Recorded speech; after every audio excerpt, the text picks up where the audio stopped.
জিদার কি অবস্থা, নাই শুয়ারিও নাই, টাকাটা হয়েছে খালি, মুরগি টুরগিও হয় না। অবস্থা এরকম চললে আমরা কেমনে থাকি?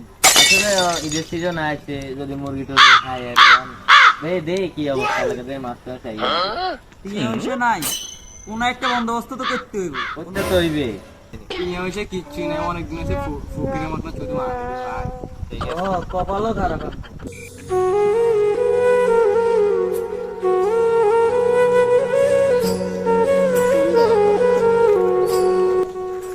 আলহামদুলিল্লাহ, অনেকদিন পরে ঢাকা থেকে বাড়িতে আসলাম।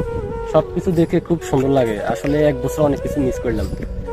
বাড়িতে বাবার জন্য পাঞ্জাবি, মায়ের জন্য শাড়ি, কোরবানির জন্য 10,000 টাকা পাঠাইছে, অনেক টাকা খরচ করে আমার। যাই হোক, অবশেষে ফ্যামিলিতে একসাথে আসতে পারলাম, এটাই অনেক, আর কোনো কিছু চাওয়ার নেই। মামা মুরগি উঠে যা এবার কিছু দান্দা পানি খাবো। এই গাড়া ওই খারাপ এই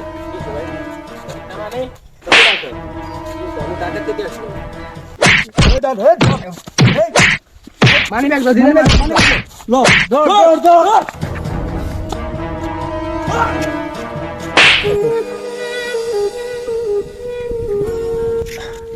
আমি অনেক কষ্ট করি, ঢাকা শহর থেকে 2 টাকা করে ইনকাম করছি। নিজের ছেলে সন্তান, বাবা মা সবার জন্য অনেক কিছু কিনছি। আশা ছিল বাড়িতে যে কোরবান দিব, কিন্তু সেটাও তো এখন হবে না। আল্লাহ, তুমি ওদের বিচার করিও।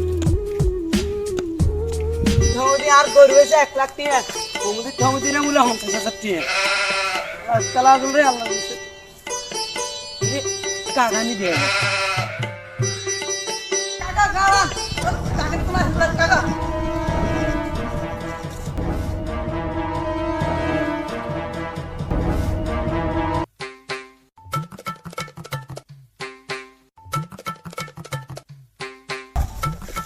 খান খান আর কি জানেন কোন করেন কা আরে বাইশ টাকা কইস না, আমি অনেকদিন পরে ঢাকা থেকে আসলাম। এখানে কিছু চাল ফাল আছে, ওরা আমাকে ধরে আমার টাকা কিছু যা আছে সবকিছু নিয়ে লেছে।